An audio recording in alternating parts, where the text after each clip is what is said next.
Hello students, आज के हमारे टॉपिक में हम पढ़ेंगे बैंकिंग। बैंकिंग के बारे में आप सभी जानते हो और काफ़ी लोकप्रिय टॉपिक है, ये काफ़ी फेमस टॉपिक है। बहुत सारे सब्जेक्ट्स में आप पढ़ोगे बैंकिंग से रिलेटेड थिंग्स। और बैंकिंग एक वो प्रोसेस है, तो आज हम लोग बैंकिंग के बारे में यही पढ़ेंगे कि बैंकिंग एक प्रोसेस है जिस प्रोसेस के जरिए आप जो है अपने सेविंग्स को सुरक्षित रख सकते हैं, अपने पैसों को सुरक्षित रख सकते हैं। तो बैंकिंग वो प्रोसेस है, वो बिजनेस है जिसके जरिए जो है वो आपके डिपॉजिट को लेता है और उसे वो मनी के तौर पे यूज करता है, लेंडिंग के तौर पे उस मनी को यूज करता है।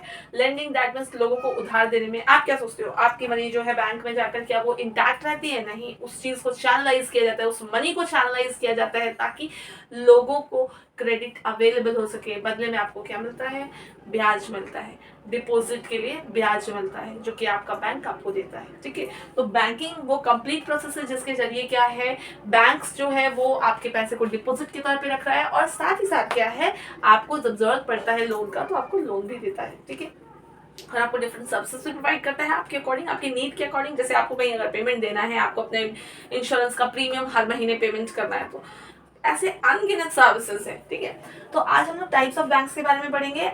टाइप्स का मतलब होता है कितने प्रकार के बैंक होते हैं। तो आप देख सकते हैं पहला जो है वो कॉमर्शियल बैंक है। कॉमर्शियल बैंक जो कॉमर्शियल पर्पस के लिए होता है, कॉमर्शियल मतलब व्यापारिक कार्य के लिए होता है। तो ये जो कॉमर्शियल पर्पस है, जो व्यापारिक कार्य है, ये क्या है कि लोगों को time to time money supply मिलना चाहिए। ठीक है, एक बैंक जो है वो अगर कमर्शियल बैंक है तो उसका मोटिव क्या होता है? लोगों से पैसा डिपॉजिट लेना और इंडस्ट्रियल पर्पस के लिए, लेंडिंग पर्पस के लिए लोन के तौर पे उसी पैसे को इस्तेमाल करना ताकि जिनको अवेलेबल नहीं है फाइनेंस, उनको अवेलेबल हो सके और वो अपने काम को स्मूथली कर सके।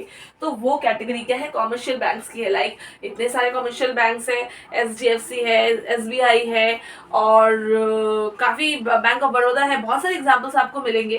तो ये सारे ही क्या है? कमर्शियल बैंक्स है। लेकिन कमर्शियल बैंक्स में दो वैरायटी होती है, दो टाइप्स होता है। वो दो टाइप्स मैंने यहाँ लिखा नहीं है लेकिन मैं वर्बली आपको बता रही हूँ। वो दो टाइप्स है, public sector bank and private sector bank. Public sector bank वो बैंक होती है जो सरकार की है, लेकिन private sector bank private individuals द्वारा चलाया जाता है। दैट मीन्स वहां सरकार की ओनरशिप नहीं होती। ऑलराइट, द नेक्स्ट देखिए कोऑपरेटिव बैंक्स। कोऑपरेटिव बैंक्स वो बैंक्स है जो कि लोगों को चीप रेट पे क्रेडिट अवेलेबल करवाने के लिए ही ओपन होती है। मतलब इनका कोऑपरेटिव बैंक्स का मोटिव यानी उद्देश्य जो है वो यही है कि लोगों को न्यूनतम दर पर ब्याज पर क्रेडिट अवेलेबल करवाना, दैट मीन्स उधार अवेलेबल करवाना। इस तरह की जो बैंक है ये लोगों की सहायता के लिए, लोगों की मदद के लिए ही फॉर्म की जाती है। जनरली एग्रीकल्चर में इस बैंक का काफी अच्छा रोल है बिकॉज फार्मर्स को ये लोग लोन प्रोवाइड करते हैं at cheaper rate of interest, यानी कम से कम ब्याज दर पे।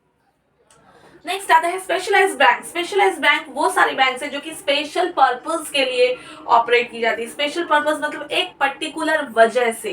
दैट मींस अगर सपोज करो कि इसका एक एग्जांपल मैं आपको देती हूँ, एग्जिम बैंक। एग्जिम बैंक का फुल फॉर्म है एक्सपोर्ट इंपोर्ट बैंक। तो ये वो बैंक है जो कि आपके एक्सपोर्ट इंपोर्ट में हेल्प करती है। लाइक आपको अगर एक्सपोर्ट करना है और आपको अगर फॉरेन करेंसी चाहिए कन्वर्ट करके, तो वो आपको कन्वर्ट करके फॉरेन करेंसी देता है। या फिर आपका इंपोर्ट हुआ है और आपका फॉरेन करेंसी आया, आपको कन्वर्ट करके उसको इंडियन रुपी में लेकर आना है, तो फिर वो आपको हेल्प करता है। तो एक्सपोर्ट इंपोर्ट में ये काफी हेल्प करता है बिकॉज फॉरेन करेंसी लेके तो हम कुछ नहीं करेंगे ना, क्योंकि हमारे इंडिया में हमें रुपीज की जरूरत है, पाउंड या डॉलर की जरूरत तो है ही नहीं। और नेक्स्ट आता है हमारा, अच्छा स्पेशलाइज्ड बैंक में एक और एग्जांपल मैं आपको देती हूँ, IDBI, industrial development bank of India. ये बैंक सिर्फ इसीलिए फॉर्म किया गया है ताकि इंडस्ट्रीज को हेल्प मिल सके, फाइनेंशियल हेल्प मिल सके और वो अपने बिजनेस को आगे बढ़ा सके, उनको time to time finance available हो, लोन के ही तौर पे लेकिन हो। ठीक है, फिर है सेंट्रल बैंक आता है at the end. Central bank आप लोग जानते हो, it is the apex bank in India.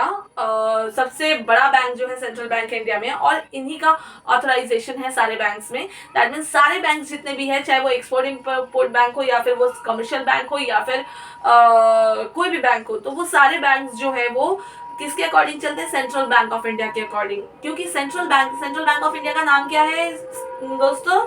Reserve bank of India. तो रिजर्व बैंक ऑफ इंडिया ही हमारा सेंट्रल बैंक है और इस सेंट्रल बैंक का नियम कानून सभी बैंक में फॉलो किए जाते हैं। तो यही था आज का हमारा टॉपिक। सो मिलते हैं नेक्स्ट वीडियो में।